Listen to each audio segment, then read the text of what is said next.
Hi everybody, welcome to another vlog.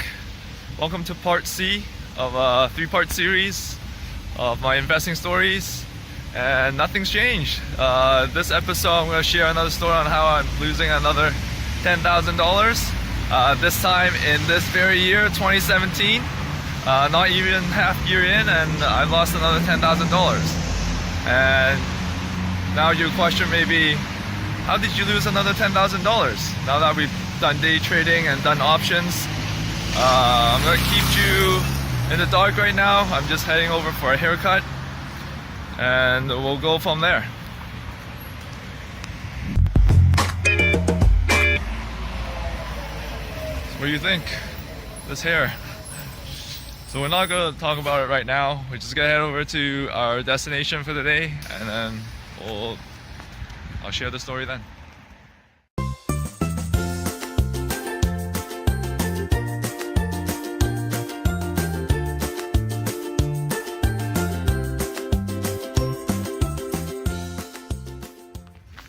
So yeah, that should start practicing to vlog without my sunglasses on, so you can see my eyes. But yeah, welcome to Trout Lake. We're at Trout Lake. In other words, this is John Hendry Park.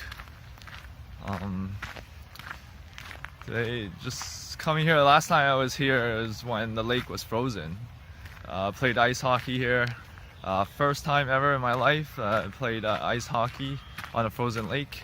It was an amazing experience. Although it's not fresh ice, the ice was still very nice to play in the outdoor setting. Getting to see the background and the mountains. And wow, it was really a surreal scene to be able to play on ice in Vancouver. The last time it happened was about 20 years ago, and it really brought good memories. First time doing it in Vancouver, and first time in my life to do outdoor hockey. So just walking around the lake, and we'll start sharing the story.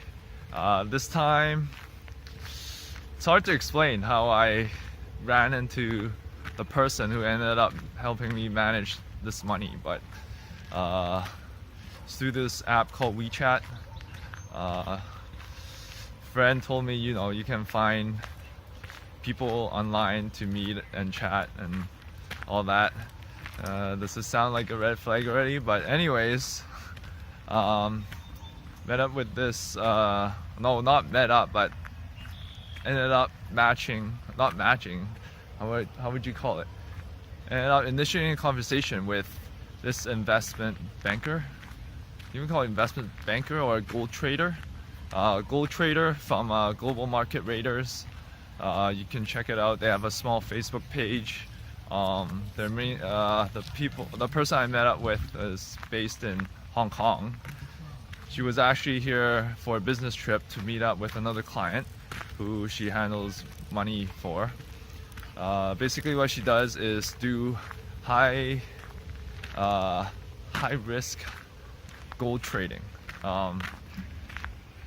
She's able to make up to 80% profit in maybe 3 to 4 months. And I was chatting with her. I didn't think about doing any of these investments when I first met her. I just wanted to ask her more about the gold market and how it was gonna go. But eventually talking with her more, she seemed very knowledgeable, so I ended up working with her.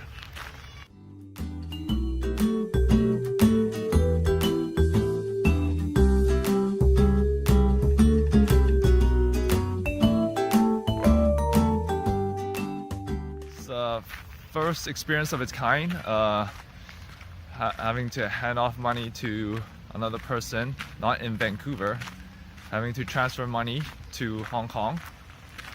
It's not a big issue in Hong Kong because I was born there, so knowing she spoke Cantonese, and so I transferred money to her, to the Global Market Raiders, the company, and she started trading with the money I provided.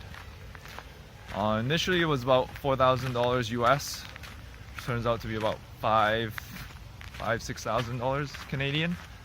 And in the beginning she did very well. She actually gained about $3,000 US, and which combined for about $7,000 US. And she gives me monthly updates.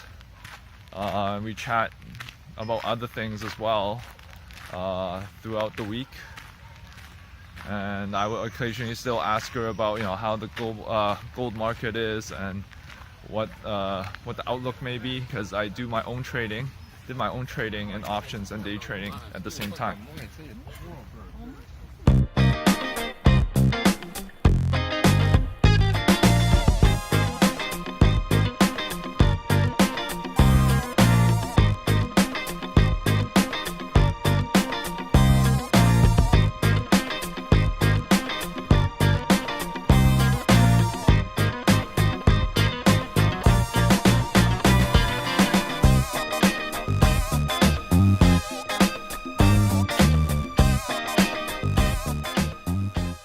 As I continued my relationship with this, we'll call her a gold trader, communication kind of lagged behind, and started finding that she doesn't really speak English as well. Like some of the terms in Cantonese I wouldn't understand as much, and I would try to find translations for that, and she wasn't able to provide many. So I asked for her boss. I asked to contact with her boss, and she provided the boss contact, and we continue to have conversation with her and her boss as she continues to trade. And later on, at first when I saw her complete her trades, it was mostly day trading, just day trading based on the volatility of the gold prices, and eventually she started holding overnight.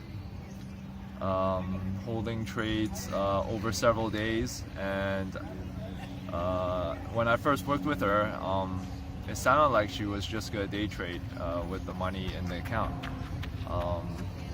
If you recall the first episode, or not the first episode, the first part of this episode, when you day trade, you don't want to hold overnight because it could leave you unprotected and could potentially lose a lot of money. And in this case, the downtrend started. She bought gold thinking that it was going to go up, and it started falling. And she held my position overnight, and it kept falling and falling. So I talked with her, seeing how she's going to make the trade to see whether she will close out the trade at a loss. I mean, at that time, when I started contacting her about the situation, the $3,000 gain was still intact. At most, maybe you lose $1,000 or $2,000, but she held on and eventually lost almost all of it, all of the gains that she made over the past several months. And I also talked with her boss, asking him about the situation, and all he tells me was, just its volatility, the gold prices, and in the long run, gold has been going up through the history of gold trading. So I was like, okay, sure, kept trading, and eventually they had to balance out the trade, or else I would have lost all the money. And by balancing out the trade, whenever it goes up or it goes down, there would be no movement in the total balance in my account. The only thing it does is losing money, losing money per day, because I have an outstanding trade that goes up when gold price goes up, and another balanced trade which goes down when gold also goes up. Puppy came to visit us during our talking.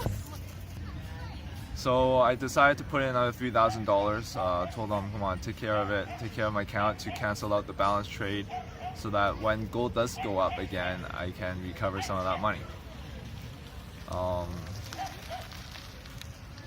The only reason I did that was because I see other accounts that they've managed, they post their results and they've been doing very well. Most of the accounts they've been handling are over $50,000, in some cases even over $1 million US that they trade quite often. So as time passed, they never canceled out my balance trade. They kept that as outstanding. So I continue to lose money daily. They continued to make a few other gold trades, day trades in my account, which slowly recover the cash. Which, okay, sure, I didn't mind.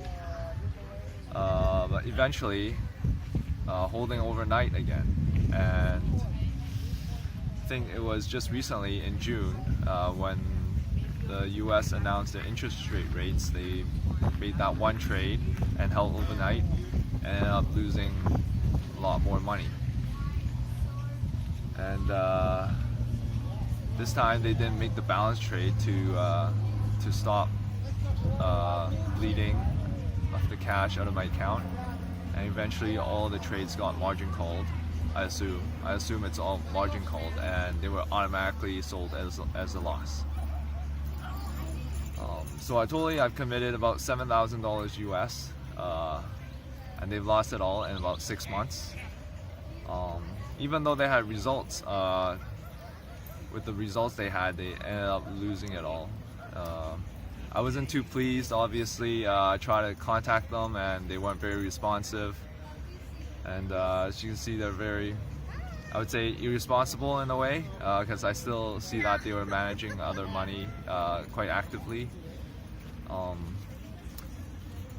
Maybe because my account was small, it wasn't over $10,000, that they didn't put in as much effort into taking care of my account.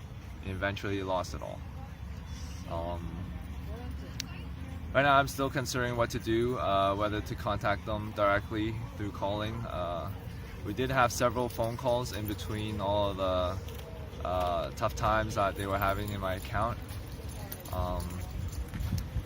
They did sound like they know what they were doing, but they weren't as focused on my account as other accounts, as they were focused on other accounts.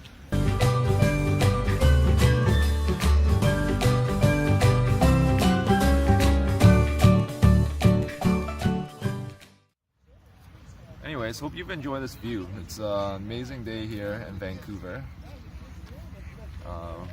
here at Trout Lake. And, just before dinner time, getting a little bit hungry. And I hope you enjoyed this view, and I hope I don't know if you're able to learn any lessons here. I didn't think there were fraudsters of any kind. They were just very negligent in managing my account. They were knowledgeable in the gold market. I agreed with most of the stuff they analyzed about the gold market. But yeah, it's just not managing the money as closely as I wanted them to, and having them in Hong Kong. Overseas, it was hard for me to keep in touch with them frequently. You know, if I was in Hong Kong, I'd probably go visit their office and throw a tantrum, maybe flip some desks. Wouldn't that be a fun thing to do? But yeah, I hope you enjoyed this video. Maybe in 2018, I'm not sure if I'll find another method to lose $10,000. This will be the last of the episode 8. Next thing I'm looking to trade is, well, not next thing I'm looking to trade, but next thing I hope to learn is about bonds and how it works. Because I hear a lot of stories on how possibly bonds may be in a massive bubble right now. Learning it in accounting courses didn't really help me with bonds. It's hard to understand. So it's probably something I'll look into for next year. Or maybe second half of 2017, since I've done with this high frequency gold trading. So we'll call that high frequency gold trading. High frequency gold trader is the person I've been dealing with. In any case, like, if you make any investments and you lose sleep over it, then you're probably over investing in any type of stocks or any type of investments. For me, losing the $7,000 US here, I didn't really lose sleep. Maybe just one night where I was just very agitated, very frustrated with the situation. By the next day, I was recovered already, just thinking, oh, it's a lesson for me and I'll make it back. Like, the lessons I've learned, I've been able to improve my actual day trading, my options trading, and I believe in myself that I can come back with this loss and also with other long-term investments. Hope you've enjoyed this video. Thank you for watching, and I'll see you guys next time.